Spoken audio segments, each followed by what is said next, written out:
Off the Wall. My name is Trey. Thank you so much for taking the time to check out the show this week. We're rolling solo this week. That's right, a solo show. We had a couple guests booked for interviews, but we had to reschedule to a later date, but that is no problem. We've got no shortage of things and stuff to dive into with AF1, IFL, and NAL this week. Lots of signings, lots of exciting news to talk about and discuss.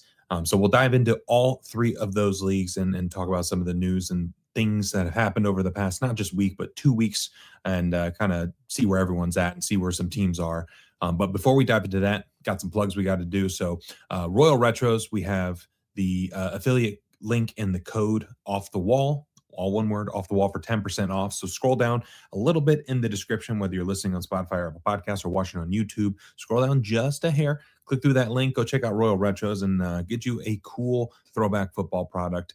Whether it be arena ball, whether it be some of the like European leagues, they got all sorts of cool leagues, and not just football. They got all sorts of stuff in there. So we got the code right here, Off the Wall. Again, 10% off, and it gives us a little bit of a kickback to keep the lights on over on this side. And also on offthewallfb.com, we've got Off the Wall t-shirts. That's right, we got the first batch of the Off the Wall t-shirts. Got the first batch of t-shirts to be sent out. Happening a little bit after this episode airs. So got the first little batch of that going out, and there's still some sizes available. I think we got medium, large, XL, and 2XL. So if you're interested in snagging one of those, make sure you follow the link, shoot me a DM, let me know if you got it, and we can, if you submitted an order, and we can get that going for you as soon as possible. And while you're at it, while you're on the internet, while you're doing your shopping, while you're doing your this, doing your that, make sure you're following us on socials at Off the Wall FB. F as in foot, B as in ball, Off the Wall FB. We're on Instagram, X/Twitter, TikTok, all the things and stuff. If you're there, we're there. If you're watching this on YouTube, hello. Thank you for being here. Thank you for checking it out. Please make sure you're liking the video, subscribing, dropping a comment on some of the stuff that we'll go over here in a little bit with the AF1, IFL, and NAL. And if you're listening on Spotify or Apple Podcasts, please make sure you're liking the show and rating it, preferably 5 stars. But hey, do your thing. I trust your judgment. Gonna help the show grow a little bit more and more every week. And it's been cool to see the growth across socials, across YouTube, across Spotify and Apple Podcasts as well. So that's enough of that. Let's dive into some news and notes from the AF1. So the biggest news out of the AF1 over the past couple of weeks is that the Michigan Arsenal were officially announced as the latest expansion team in Arena Football 1. They're going to be based in Saginaw, Michigan. Their logo is like a 3 skull football helmets, and their colors are like black, silver, red, and a little bit of yellow. We'll have to see how they incorporate that with the jerseys and everything. But they already announced that they're going to have a black field with red end zone, so that should be pretty visually appealing. Head coach Sean Liotta was announced as the head coach there in Michigan, and he was Wheeling Miners offensive coordinator this past season. He was the director of coaching for fan-controlled football. He was with the Erie Explosion in the early 2010s, who infamously, I think, scored like 130 points on a team. So they got a good coach, good owner in place. Owner George Bradford is a former Google executive with a background in tech strategy and consulting, and it seems like something he's been interested in and was just looking for a way to get it done. The World of Football guys were actually at the press conference, and they put together a really cool video interviewing both Bradford and Liotta about the whole experience and, getting some behind the scenes stuff. So go check that out if you haven't already. But there's a really cool video there that kind of goes in depth. But Michigan finally announced. We knew it's been coming since Arena Crown. It was only a matter of time. Name wise, I get it. I get it. I get why people don't like it. I get why people love it. It's one of those names where it's like, hey, the team is going to make the name. The name never makes the team. So it's to everyone who's like freaking out about it, calm down, relax. It's going to be okay. Let the team take shape. Let the team take the field. Everything's going to be good. It's finally here. They're finally here. They finally made the announcement, and they didn't waste any time signing their first player. Quarterback Malik Henry was the first player signed for the Michigan Arsenal, and he's the first player in Arsenal history, so that's a fun little piece of trivia. Put that in your back pocket. But the name Malik Henry, if you're not familiar, he was on Last Chance U, the TV show a few years back at this point. I don't even know how many years ago that was, but in 2025, he played with the Billings Outlaws and kind of helped get their season turned around to make a playoff push. Started the season in San Antonio in the IFL with the Gunslingers. He played with the Carolina Cobras in 2023 in the NAL. Had some stints in the CFL as well. So he's been around, and he's a pretty solid quarterback, and he has an opportunity to really thrive in this Sean Liotta offense that is not afraid to push the ball down the field and score points in bunches. So we'll have to see what the supporting cast for the Arsenal looks like moving forward. But a lot of teams in the AF1 have been signing a ton of talent over the past couple of weeks, ever since free agency was full go. So they're not behind, but they're certainly not ahead like some of these other teams were. So Michigan, they're here. It's time for them to get to work and start revving up for the offseason heading into their inaugural 2026 season in Saginaw. But speaking of some teams that signed a ton of talent, you can't not talk about what the Minnesota Monsters are doing right now, and they're just continuing to both load and reload. Last year's team in TAL was absolutely dominant in the playoffs, and they're bringing back a ton of the talent from that team. Defensive back LeBaron Mallory, linebacker Lavelle Spruce, defensive lineman Shea Hill, wide receiver Quintavious Workman, wide receiver Jamal Couch, and wide receiver Richie Anderson, all returning for a second, and some of them a third season in Duluth. For Coach Tony O'Neill, but this time they're obviously not the Duluth Harbor Monsters. They're going to be the Minnesota Monsters. And they're also bringing in some talent from outside of last season as well. That was going to be one of the big things to look at to see, okay, you bring back some of the talent from that TAL squad, that's good, but the majority of the roster was all skill position players, was all DBs, wide receivers, running backs. What does that mean for offensive line? What does that mean for some of the positions that don't get as much shine, but are equally as important? And they've already started to fill in some of those gaps with some pretty good names. Offensive lineman Torrey Boyd, he was with Green Bay last year, and he's been an arena veteran for a little while now. He got signed to the team. Lorenzo Hernandez, who played for Vegas last season, was a very dominant defensive lineman, spent some time in Massachusetts as well. He signed with the team. And then Aaron Jackson, friend of the program, is a defensive back who played with Duke City, who played with Fishers last year, and he's going to be there as well. So they've got quite the assortment of talent returning from last year's team in Duluth, but also picking and choosing some really talented players from around the indoor and arena football world. So they're building quite a roster, and they're ready to make an immediate impact in Arena Football 1. And they have a pretty good roster, and they still got time to fill it out. And I'm sure they're gonna find some more dogs to throw in there and to get in the mix there. But Minnesota Monsters are off to a really, really strong start. And heading down south a little bit to Nashville. Nashville's had a very solid roster for a while now, and they haven't really had very many holes that they needed to fill, just because they were able to re-sign a ton of guys from last season, and then they were able to pick and choose some spots, bringing in Trey Meadows from the Bay Area Panthers, and they've been looking really good on paper, and they just got a lot better with some of the additions they have over the past couple of weeks. Kyle Kaplan, who's a kicker for Quad City the past couple of seasons, very, very talented kicker. He's going to be the kicker for the Nashville Cats moving forward, and you give him some rebound nets, and he was already a really talented kicker, and he was able to connect on deuces pretty often, and you give him some rebound nets, and I feel like he's just going to be able to absolutely let it fly. So almost immediately, Nashville has one of the top kicking games just from that one signing. But they also signed Keon Clary, defensive back, who spent some time with Southwest Kansas the past couple of years and was with Billings for a little bit last season as well. Very long, physical defensive back who has the opportunity to do something really, really good with this Nashville secondary that's already strong, already returning a ton of talent on both sides of the ball. But then you throw in Derek Jones coming over from Albany, Trey Meadows, like I said earlier, from Bay Area. Now you throw in Keon Clary in the mix.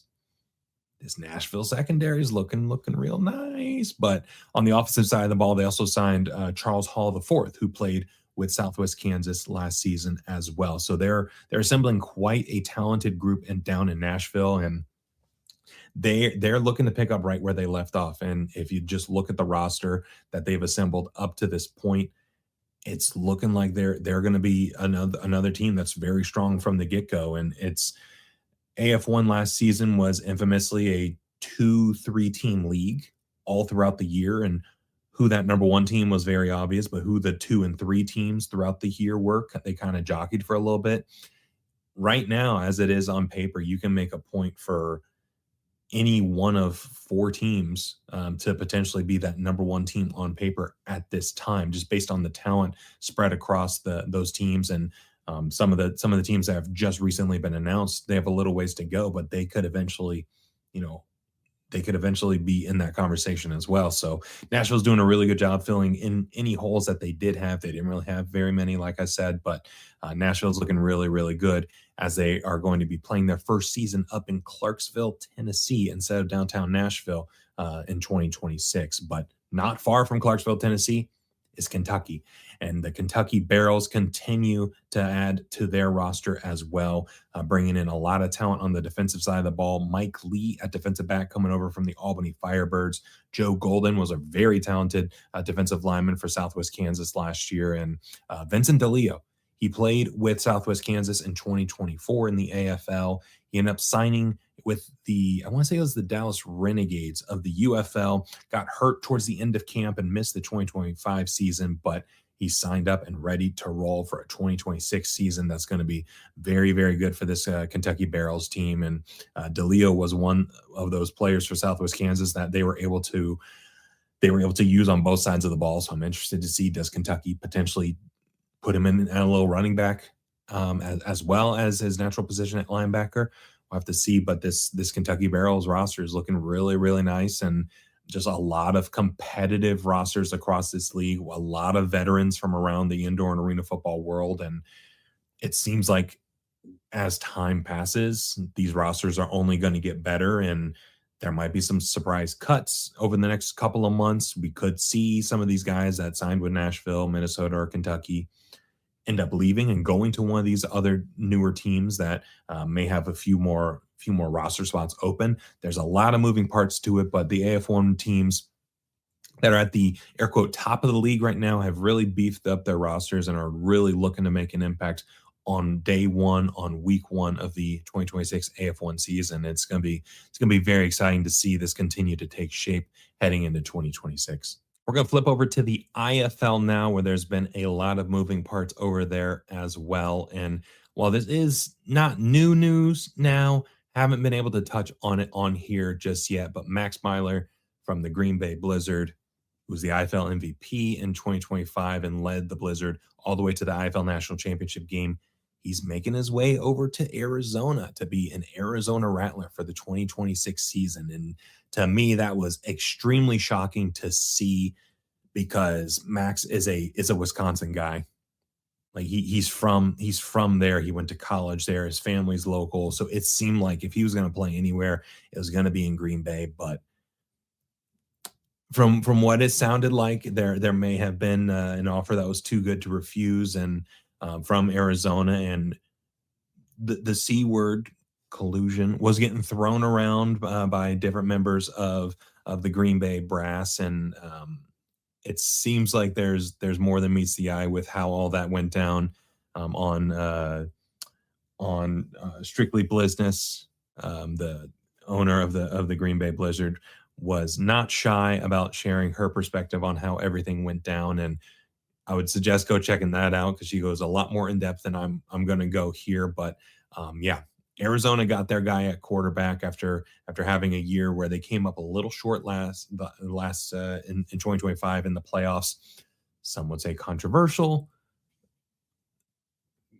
Yeah, we're not going to go down that path, but yeah, they're obviously looking for a switch up, and Max Myler seems to be the guy for the switch up. And I think this is going to have a very interesting domino effect from here at the quarterback position, because if you sign Max Myler, that essentially means you're moving on from Dalton Snead. It essentially means you're probably moving on from Drew Powell. What does Green Bay do at the quarterback position? This move opens up a lot more questions than answers at this point. So do we see Dalton Snead again in the IFL? He was a local Arizona guy, so coming back home to Arizona made sense. He's already won 2 titles in the IFL, and he was kind of meh, according to some folks, about coming back for a 2025 season.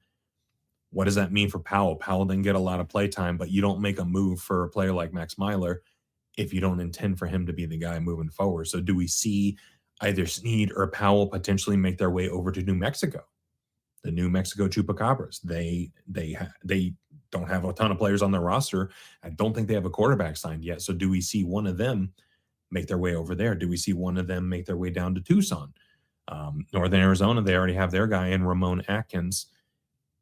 I don't know. We'll have to see what happens. And going back to Green Bay, what do you do if you're Green Bay?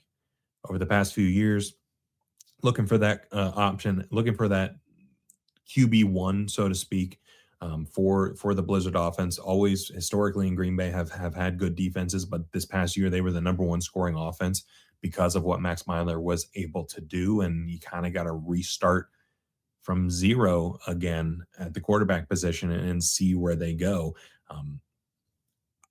They're not typically the ones to make splashy free agent signings, so it seems like they're probably going to lean towards bringing someone in who's a little more homegrown and going from there. But yeah, we'll have to see what happens. But this a big domino that fell early in the free agency period for the Arizona Rattlers, and we'll have to wait and see what the potential repercussions both on and off the field for this are. But Vegas, of course, the 2025 IFL National Champions, they're reloading for a run at a repeat. They signed running back Josh Tomas coming over from Bay Area, and they also signed linebacker Ian McBurrow, who spent a couple seasons in Iowa. They also bolstered that offensive line, bringing over Christian Coulter from Bay Area as well, and Zach Fortier getting re-signed with the Vegas Nighthawks as well. So Vegas is bringing in some really talented pieces to pair up with Jaden DeLora, to pair up with some of those pieces that are already returning. They'll have to replace some efficiency on both sides of the ball that went to other teams, like Lorenzo Hernandez going over to Minnesota, like we talked about earlier. But I have all the faith in the world that Coach Mike Davis is going to be able to find that talent and be the one to be able to reload and make this Vegas team very competitive yet again, if not better than this past season's team. But speaking on Green Bay, they also made some signings on the offensive line as well. Jamie Navarro, also coming over from Bay Area, signed with Green Bay. And then they re-signed Andrew Carter at center, who was a really, really solid offensive lineman for the Blizzard the past couple of seasons, especially in 2025. They're also bringing in Trayvon Alexander at wide receiver, and then Frankie West Jr. from Bay Area. So a lot of these Bay Area players that I would imagine would have re-signed with Bay Area and played again in 2026, they're kind of getting split up and dispersed throughout the league. We see some of them signing in Vegas. We see some of them signing in Green Bay. We see some of them signing in Tulsa, which we'll talk about in just a second. So the band is getting broken up in Bay Area, and I'm honestly interested to see what happens with the coaching staff from Bay Area, because the players have kind of started to find their homes, find their ways to other teams, to other leagues, but it's been a little bit quiet on the part of the coaching staffs to this point. And you look at the talent that they had. You look at Rob Keefe at head coach. You look at Les Moss, absolute legend in arena football. You look at Rod Windsor. They had a ton of talent on the coaching staff, which is why they were so good week in, week out, year in, year out, up in Bay Area. So it feels like they would not be free agents for long, and they would be able to find a home. But well, again, I keep saying wait and see, but that's all we can do. And that's all we can do at this point. So we'll have to see what happens with that Bay Area coaching staff. But Quad City, going back to the East Conference, Quad City's ready to run it back. They've been re-signing a ton of players from their 2025 campaign. We've already talked about some of the offensive side of the ball that they've re-signed in past episodes. But on the defensive side of the ball, they re-signed defensive lineman Chima Dunga. They re-signed defensive back Trey Smith. I think we already talked about it, but we'll do it. We'll say it again. They re-signed DB Malik Duncan, friend of the program. So this defense for the Steamwheelers was very opportunistic, very good last year, and really got them to a good spot in the playoffs to be that number one seed. And they're bringing back a ton of key pieces to potentially do it again. So we got Daquan Neal already at quarterback coming back. We got this secondary that was very, very good coming back. We got this defensive line that was throwing offensive lines around coming back. Quad City is going to be very talented and very fun to watch again. And Yeah, they got a great support system with that fan base and everything that they were doing. And a friend of the program, Destiny Brown, does a really good job out there. So we'll have to, again, wait and see how the rest of the offseason treats them and see what other surprises they may have in store. Then when we head back west to Tucson, Tucson has new ownership. That's right. The Tucson Sugar Skulls were sold. The previous owners were Kevin and Kathy Guy, also owners of the Arizona Rattlers, and they sold their majority ownership. They still have a minority ownership in the team, but they sold it to an ownership group that looked like it had like 15, 14 people all based in Tucson. So they posted a little squad pic and posted a little article about the new ownership group. But it seems like it's a group that's local to Tucson, is really fired up to get going, and I think it's needed. The joke in some arena football circles was that Tucson was the Arizona's JV team, and in the past couple of seasons that was kind of the case. When you have the owner and head coach of the Arizona Rattlers also owning and running the Tucson Sugar Skulls, it's going to happen. Those accusations are going to get thrown around. But yeah, Tucson has new ownership, and we'll wait and see how the rest of the roster fills out with that new coaching staff, with some of the players they've already signed. They recently signed Rafiq Abdul Wahid, who is the defensive lineman for the Green Bay Blizzard, who is very talented. Missed a portion of 2025, but was all IFL caliber in 2024. Absolutely electric on the defensive line there. So he'll hope to bring some of that talent and some of that burst from that 2024 season and what he was able to do last season in 2025, and helping bring Green Bay to that IFL national championship. So Tucson's looking to reload and retool and hopefully get off to a better start in 2026 than what they had in 2025. And the last thing we're going to touch on today in the IFL is the Tulsa Oilers, and they've got quite a situation brewing over in Oklahoma. Tulsa has signed quarterbacks TJ Edwards and Josh Jones, as well as acquiring Trip Harrington from Tucson. So they re-signed TJ Edwards, they signed Josh Jones from Bay Area, and then they bring over Trip Harrington from Tucson. Quite the quarterback situation developing in Tulsa. I believe I saw last over this past summer that Edwards was potentially getting some looks at some outdoor leagues. So maybe this is a way of Tulsa kind of hedging their bets and anticipating that happening. Maybe it's the other way around. Maybe they anticipate Josh Jones potentially getting some outdoor looks, and it's like an insurance policy type thing. It would be pretty crazy to see both of these quarterbacks on the game day roster, because at the quarterback position, you only play one. So who do you go with? Do you go with TJ Edwards, coming off of an injury, who's been one of the best IFL quarterbacks over the past couple of years? Or do we go with Josh Jones, who has been as good, if not better in his own right, playing in that Rod Windsor offense in Northern Arizona, having a great rookie campaign in 2024, then having a really, really solid year in 2025 in Bay Area as well. So you could make the case that Josh Jones was an MVP candidate last season.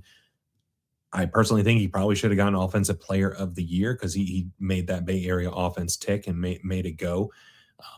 But yeah, the quarterback position and that whole situation in Tulsa is going to be very, very interesting to see play out, just because it feels like they're anticipating one of them, or perhaps both of them, making a move up a level. And I don't know. Let me know what you think of that Tulsa quarterback situation. It's very interesting to kind of step back and look at, and they might have the most production in any one quarterback room in the IFL, arguably ever, when you're looking at what each of them has done over the past few seasons, and what they're able to do, not just through the air but on the ground as well. Yeah, it's fascinating. I'm excited to see it all unfold. We're going to flip over to the NAL for the final portion of the show today. Got a couple things wanted to touch on with the NAL. It's been a little quiet over in their neck of the woods, but they released their schedule already, and that's already set. So a lot of players have signed with a ton of these teams already, but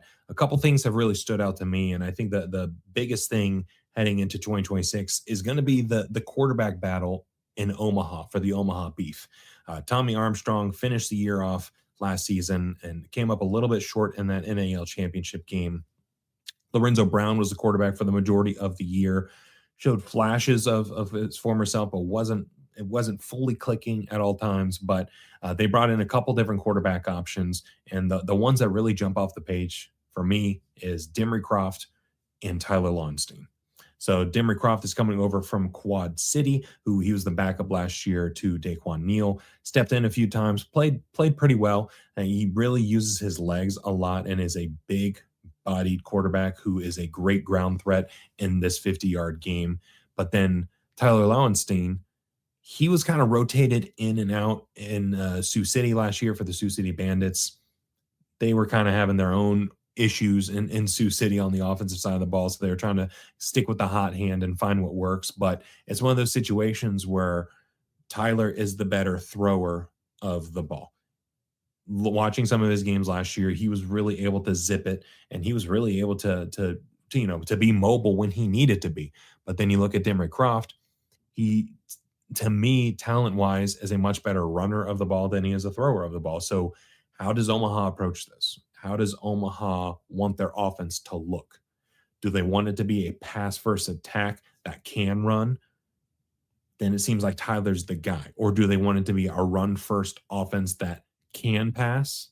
And maybe it seems like Dimry is the guy. Or do they do something like what Vegas did last year, where they had Jaden DeLora in for most of the game in passing situations, get down to the goal line, get down to the red zone, bring in Dimry Croft, bring in Jerome Johnson? Like, is that the approach?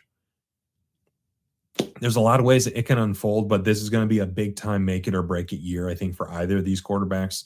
Dimry Croft has shown potential in the various stops he's had along the way, and last year he played good, not great, when he stepped in for Quad City, and Tyler has a chance to really compete for a starting job and really show what he can do, potentially heading into the season as the guy and not having to worry about rotating in. So it's Omaha is one of those situations where we could see them bring in yet another quarterback just to make the quarterback battle that much spicier. Like, I'm pretty sure they brought in the MVP from the AAL2. I want to say it's PJ Thomas.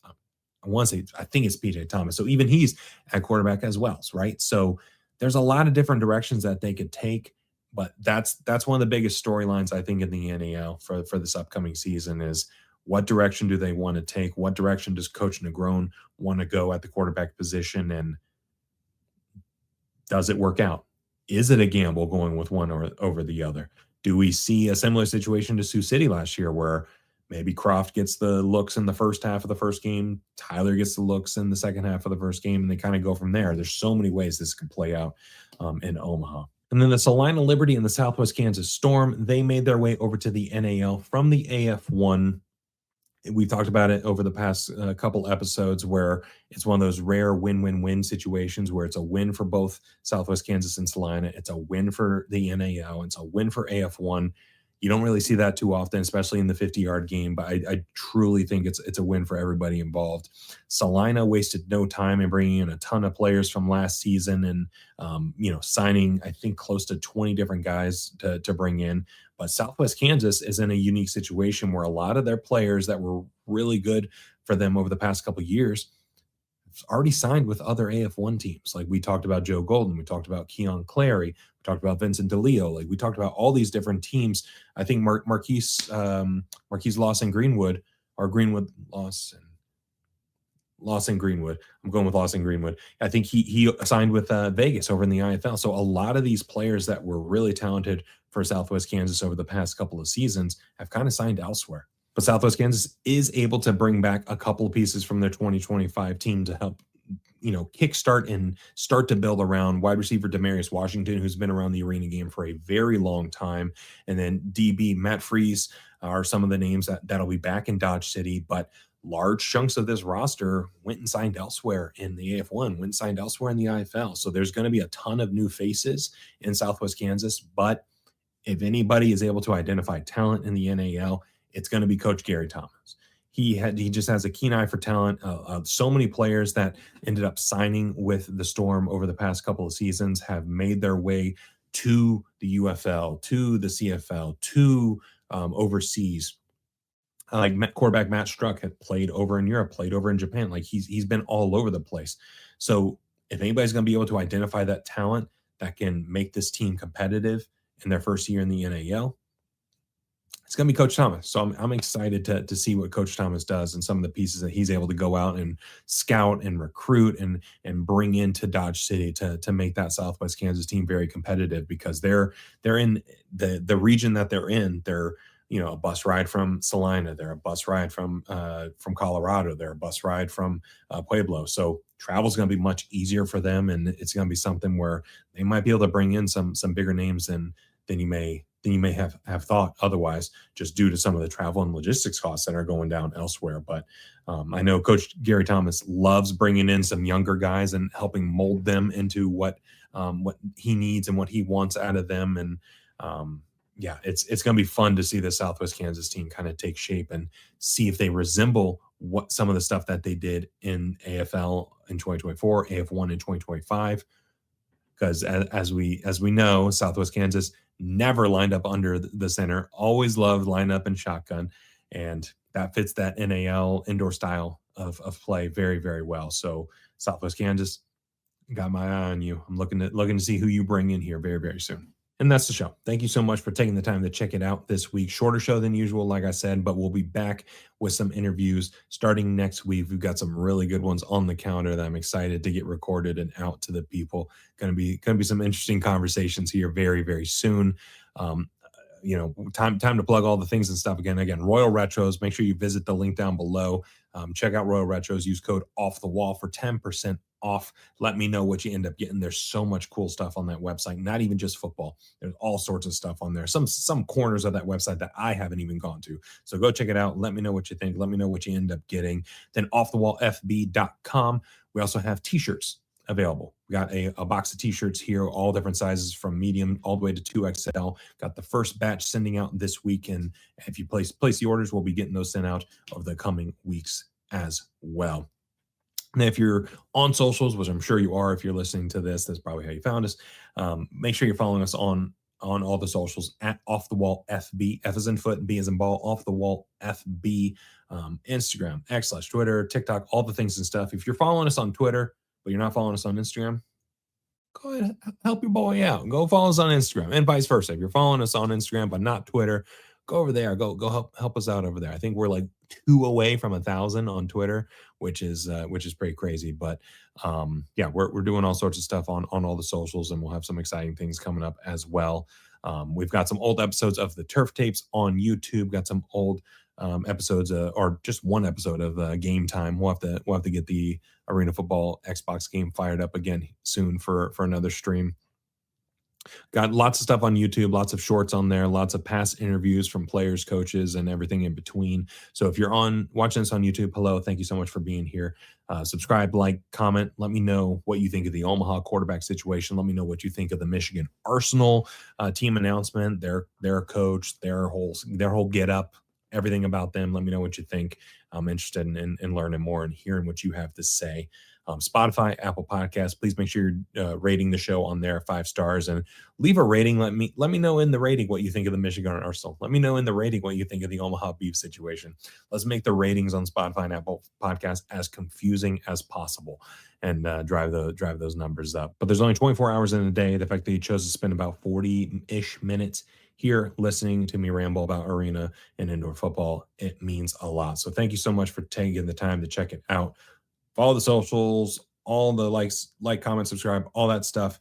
Come join the conversation on socials as well. Don't just follow, engage, join the conversation, and let me know your thoughts. I'm always interested to hear the hot takes, the cold takes, and takes that are somewhere in between. So take care. Have a great rest of your weekend. Have a great rest of your week, and we'll be back with a new episode next week. So take care. Bye.